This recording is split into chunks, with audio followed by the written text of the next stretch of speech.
Well, Ulysses, it has been a minute, but we're rolling back into them. 2023 Rays player reviews. We have another one today. It's the perfect time right now during the holiday break to talk about the best race player in 2023, Yandy Diaz. Let's talk about him right now.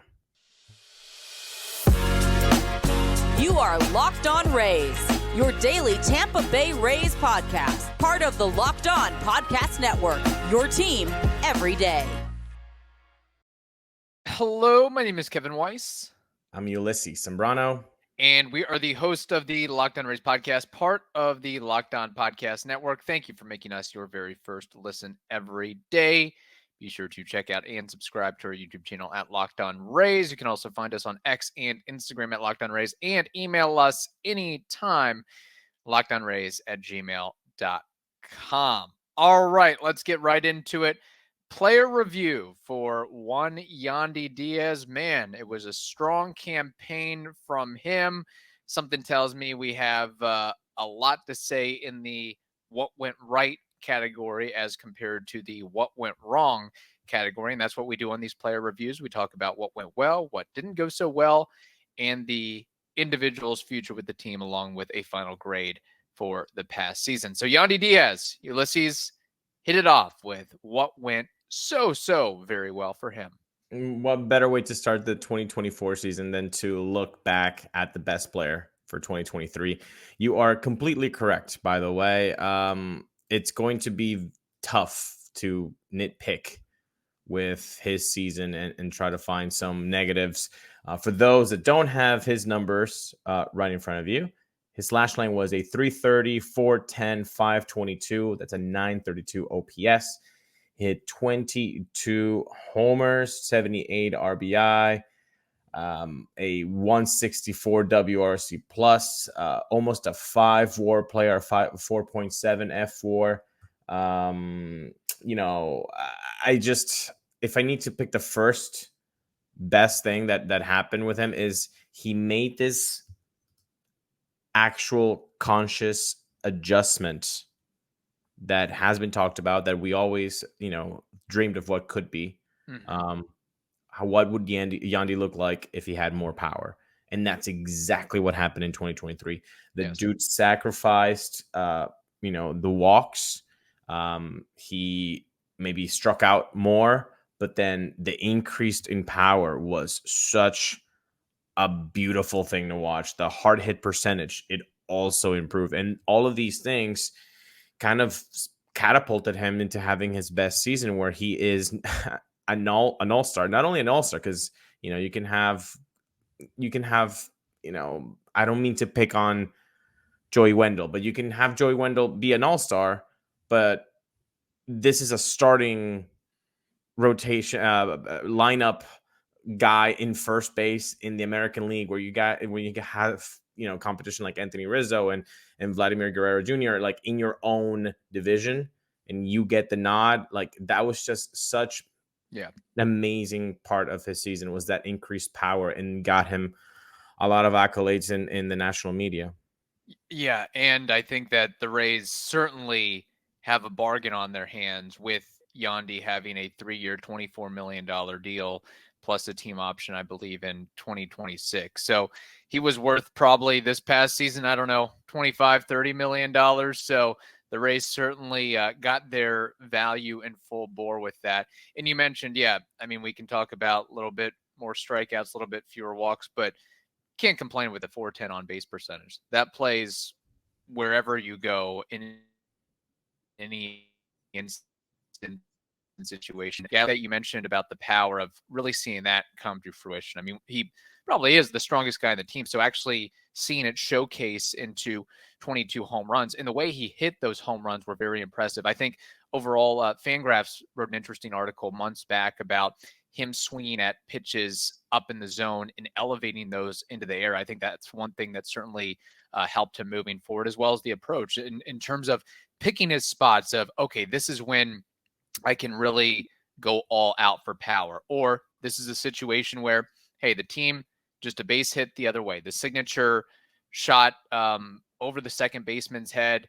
in shallow outfield, I can do that. Or a ground ball between the first and second baseman, I can do that. But the numbers don't lie. He had the highest max exit velocity of his career, the highest average exit velocity of his career, and the highest hard hit percentage of his career. And with the home runs, if you go back and look at the highlight reel and the highlight tape, just some of them were so very impressive, where it's not always a fastball down the middle or a fastball a little bit elevate that he shoots out, but it's breaking balls. It's off speed that he's either turning and pulling for power or hitting the other way for power, or straightaway center at Tropicana Field, one of the toughest ballparks to hit a home run in, and he makes it look easy. It's like hitting a golf tee shot. That's what some of the swings, that's what some of the instances in the ball flight look like with him. And it was fun to watch for sure.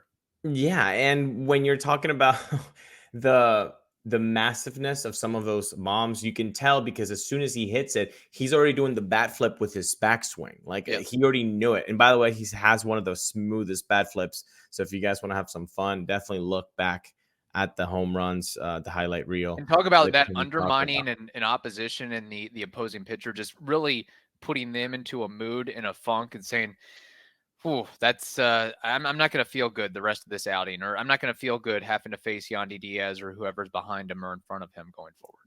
And having a constant place in the lineup was such that's a Kevin Dinero move. Yeah. I applaud that. I've been begging for this for a long time. Like, just give me Yandy at the top. Stop screwing around in the lineup with Yandy. Yandy should be number one. You need to start with Yandy. And they did that. I'm thankful for that. Let's talk about the home splits, though. My goodness, it's a very difficult stadium to hit in. It's a pitcher's park, but Yandy don't care. 363 average, 447 on base, 568 slugging. That's a 1.015 OPS. He loves to hit in Tropicana Field. And when you talk about that contract, it is a steal, Kevin. $8 million for 2024, $10 million in 2025, and a club option for $12 million in 2026. This is easy money that you can shell out for a guy who wins a Silver Slugger, who is your best player, first in Team WRC Plus, first in WAR, second best in K rate. Even though it increased by 4 points this year, he's still second best in the team. I'll leave you guys to guess who is number one in the K rate in the team. But yeah, he was impressive, man.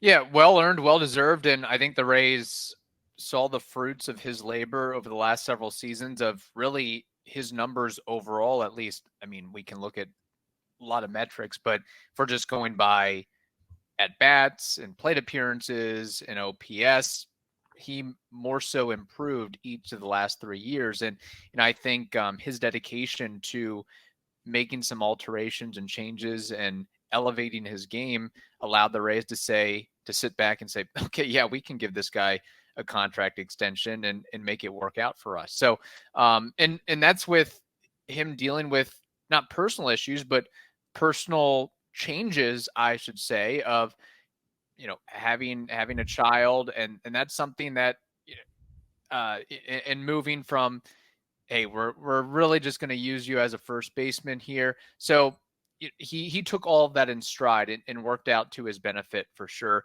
And having the contract, he didn't rest on his laurels. He seemed to really want to get better and maybe take on more of a leadership role, especially with the Latin players on the team as well. And I know it's not something that really gets talked about a whole lot with Yandy, but I should note this: him playing first base, and we can look at what the metrics say, whether it's defensive runs saved or StatCast or FanGraphs, but there were some highlights for him defensively: diving stops down the line, diving stops in the hole, having to come up and making an awkward throw to the pitcher covering. Like and here's the thing that doesn't get talked about, I think, enough, is that when you have a lefty at the plate and they're swinging and you're playing first base, that's essentially the hot corner there.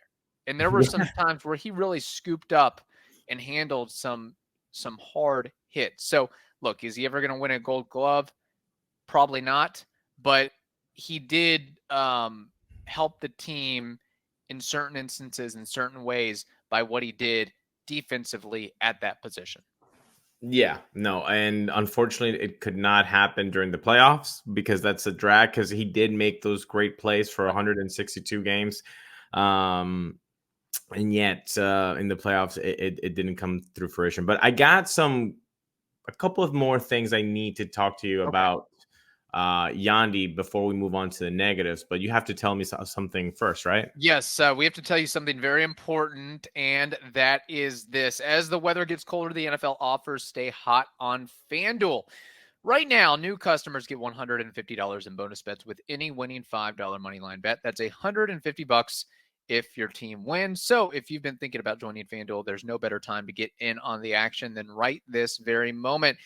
The app is super easy to use, and there's a wide range of betting options such as spreads, player props, over unders, and more. So visit FanDuel.com/LockedOn, LOCKEDON, to kick off the NFL season. FanDuel, they are the official partner of the NFL.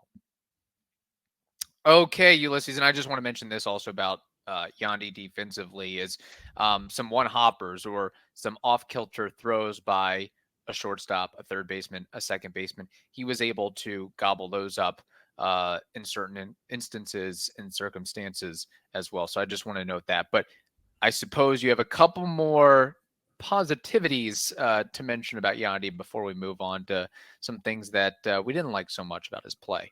Exactly. I'm thinking of like the least productive out that it could be. I know people are going to say double play or the rare triple play, but if you take the double play out, like what is the worst type of out? It's not a strikeout. It's not a strikeout. I was thinking strikeout first, but I have a better one: an infield fly ball. Mm-hmm. What are the chances that those drop? Like those don't drop very often. When they do, you're like, holy crap, it actually happened. Right. So I would think that the worst productive out is the infield fly. He dropped his infield fly ball percentage to 5.6%. That is the lowest it has ever been with the Rays in a full season. So we're taking 2020 out. That was impressive to me because even though he is hitting for power, he's hitting for hard hit has increased and looking to get a little bit more launch, he was still able to make that not into unproductive outs with the infield fly ball. Like I think that is a very cool thing that he was able to do. I don't know if it was consciously or just by design or not, but I feel like that is very cool because when you have runners on base, you that's just a death note, man. You can't do an infield fly ball, and you see that so many times with players. You did not see that from Yandy Diaz. I'm glad you brought that up because it's damn near impossible, or it is impossible to advance a runner on an infield pop fly or an infield pop out. Strikeout, whether it's swinging or caught looking, at least the runner on first or second could theoretically move on to third. Same thing with a double play. If you have no outs, you could advance one of the runners at least or score a run. So there's something to be said for that. So I'm glad you brought that up. We don't really discuss or think about that too often. Yeah, no, I was having a little bit of fun with this. So I was like, infield fly ball for sure. And again, with the strikeout, hey, if it happens where you have a dropped third strike, that the guy that got the strikeout even has a chance to get to first base. So really, I think that the infield pop up. Now, the last positive that I have for Yandy, and the fact that we're still talking about positives, people, after 14 minutes of this show shows you what kind of season Yandy had. 137 games in back-to-back years for Yandy. That in 134 in 2021. So I know that the fandom has this like weird impending doom to Yandy's health, but 137 games for a regular season, and by the way, posting in the playoffs, that's 85%. I think anybody would take 85% of a season before you even know it. Would we not do that right now for every starting pitcher to make 85% of their starts, or a Right. Randy Arozarena? We would all sign up for that. Now, he's done that 2 times back-to-back, and in 2020, 134. So I know that we have this idea of like, oh, Yandy breaks down, but I think that's kind of like not true. Yeah. At least in comparison to other guys. Look, you'd like everybody to be Cal Ripken or Marcus Semien or somebody like that, but that is such a rarity. And there is such a focal point on giving guys rest and days off for various reasons. And I think that part of that too is him being limited at third base, and then the Rays working him in, once a week at the DH position, along with primarily playing first base. Because as I mentioned, that yes, there are some similarities between first base and third base, hot corner-esque plays, but I would say that playing first is less taxing on the body than third base. So, so should we go ahead and move on to the negatives? Probably a relatively short list here with Yandy Diaz, but we can go ahead and, kind of piggybacking off what you said. Again, beggars can't be choosers, and I guess I'm going to be that guy. But I'm not saying it's a negative per se, but I would love to see 145, 150 game Yandy Diaz season. Is it ever going to happen? Probably not. Highly unlikely. But it is something of what could be, and just I think it'd be nice to see a 145 or a 148 next to his name on BREF as far as games played. If that's having to, play a little less first base and more DH, I'm okay with that, because I just want to see him get as many plate appearances in as many at-bats as possible. Yeah, exactly. Like, I know where you're coming from. Like, I'm not going to scoff at 137, and I know that you're not either. But yeah, obviously 145 would be really, really nice. Right. Any more time you can get a silver slugger, more at bats, that's sign me up for that. So right. If that means playing a little bit more DH onwards, fine. Like, I don't think he cares, because the numbers show that he doesn't. Right. He still hits no matter what. So that's I guess that's not even a negative, really. That's just like a wish. Yeah, and that's really my negatives, I guess, for him, are more wishes of like, hey, this past season was his career year. Is he going to be able to replicate this or improve upon this? That's a really hard thing to do. I just hope he doesn't have a huge, and I wouldn't say a drop off, but I don't want to be disappointed by his 2024. I love to see him it's really hard to build off a season like this, but have something very similar, like 90% or 95% of what he did this past season. If he can do that in 2024, I would be ecstatic and amazed by that. But that aside, just a couple things to point out that I noticed and observed. Mentioned the defensive metrics. Don't love them for one reason or another. The base running metrics, don't love them. We probably know why on that. And as far as like hitting metrics, there was, I guess, more meat on the bone with his sweet spot percentage. So that's something to look out for, is how many times he made contact with the barrel between 8 degrees and 32 degrees versus topping a ball or hitting it under or flaring or burning it. So just wanted to throw out some of that food for thought as well. And, he's not getting any younger. So, at what point does the age-related regression tap in or come in? Yeah, no, those are fair assessments. The barrel percentage was in the 59th percentile. So when you see Yandy's page, everything's pretty red, except again the fielding and the base running. So that one being kind of in the middle, you're like, oh, what happened there? So I understand that. I think my sole negative, which by the way I agree on all of those. My sole negative was off-speed pitches for him. He was destroying fastballs, breaking balls were okay for him. Off-speed pitches. 2 home runs off them, a 221 average, and a 364 slug. So those are not Yandy like numbers to 21 average. I mean it's like they blindfolded him, and so I think if and by the way, he was actually better in 2022 with off speed pitches. So maybe that's a little bit of a sacrifice there. Like just focus more on breaking balls and the fastballs and attack those pitches. Like we said in the first segment, like he was choosing when to attack and when to do damage. In fact, that was the whole Montoya theory in the beginning of the season when everybody was raking was like, no, just control the strike zone where you can do the most damage. Those are the pitches that you want to do, that you want to swing at. So maybe that's something that the off-speed pitches were giving him some trouble because those he chose that those were not the ones that he was going to make the most damage on. Mm-hmm. So he was maybe whiffing on them and maybe having poor contact. But bro, that's about it. Yeah, that's about it. I think we got to move on to his future with the team. We know his contract status.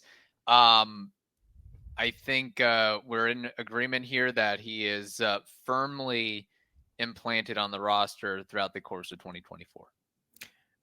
Yes. And honestly, if 2024 looks like 2022, like 2023, like 2021 for Yandy, sign me up for 2025 at $10 million.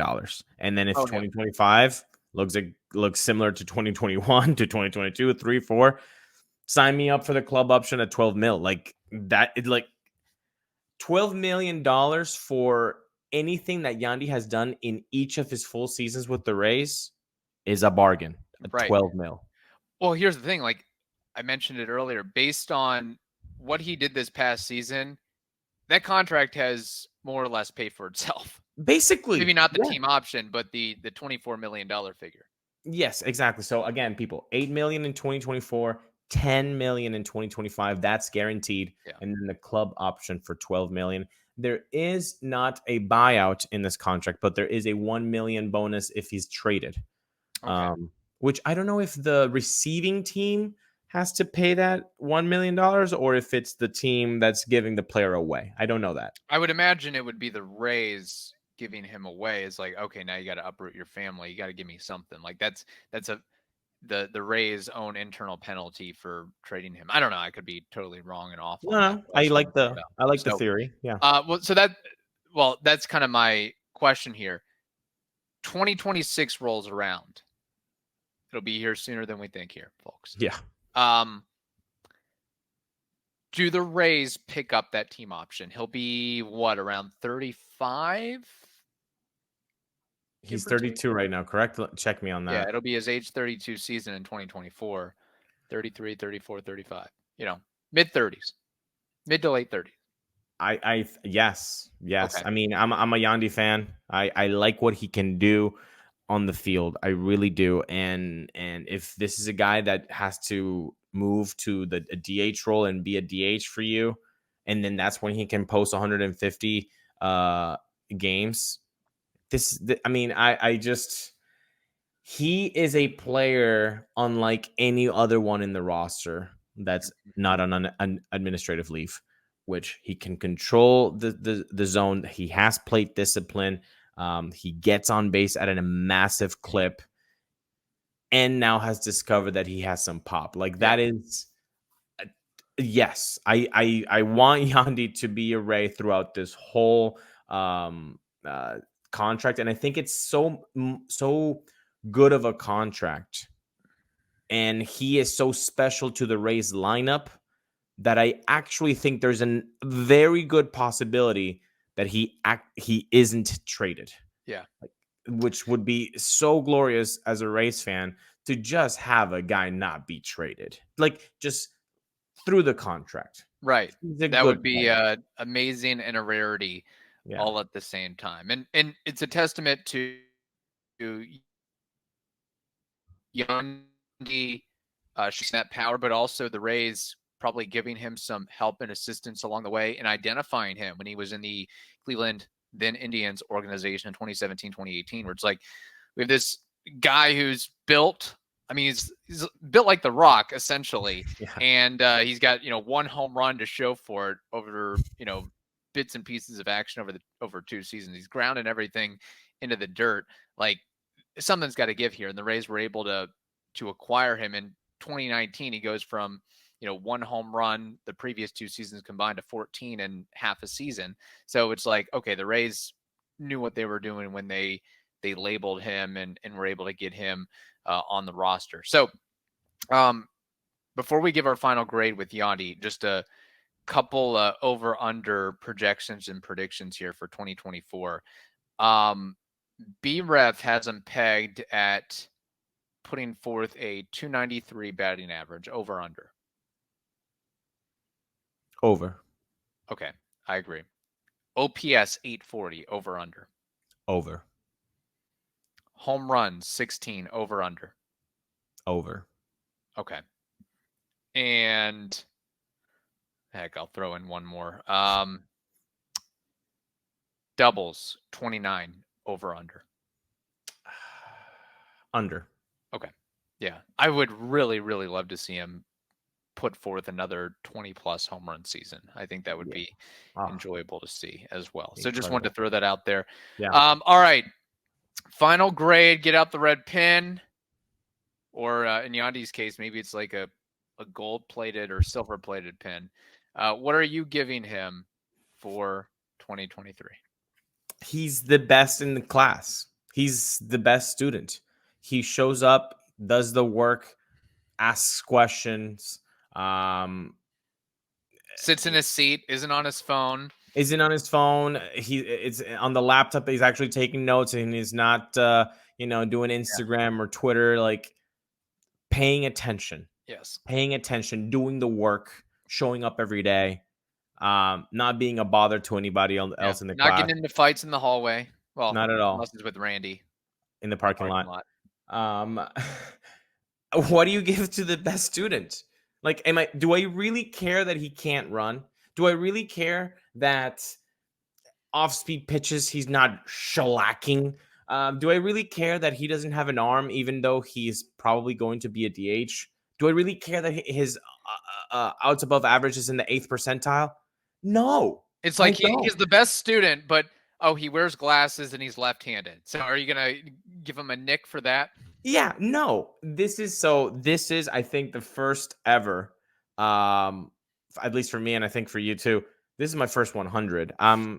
Just nothing, no complaints. If you keep doing this, I would be the happiest Rays fan. And I know that everybody that's watching, I think they would also agree. Like, everybody watching this on YouTube and hit that like button right now, they would say, yeah, give me this for the next couple years, and we would give you 100 for a grade. I will give him a 99.4 because I want to see him play 140 plus games. He was like the best student in class, but he got bronchitis and missed a couple days here. All right. So 9,900, I think that's going to be our best combo of the season and maybe in the history of Rays Player Review series. If Wander Healthy played 150 or so, we might have given a different or similar grade, I should say. So, all right, there it is. Yandy Diaz. Enjoy it. Hopefully we see more of this in 2024 from him and others. And that wraps up our player review of Mr. Yandy. All right. Hope you all have a wonderful day. Stay safe, and we will talk to you soon.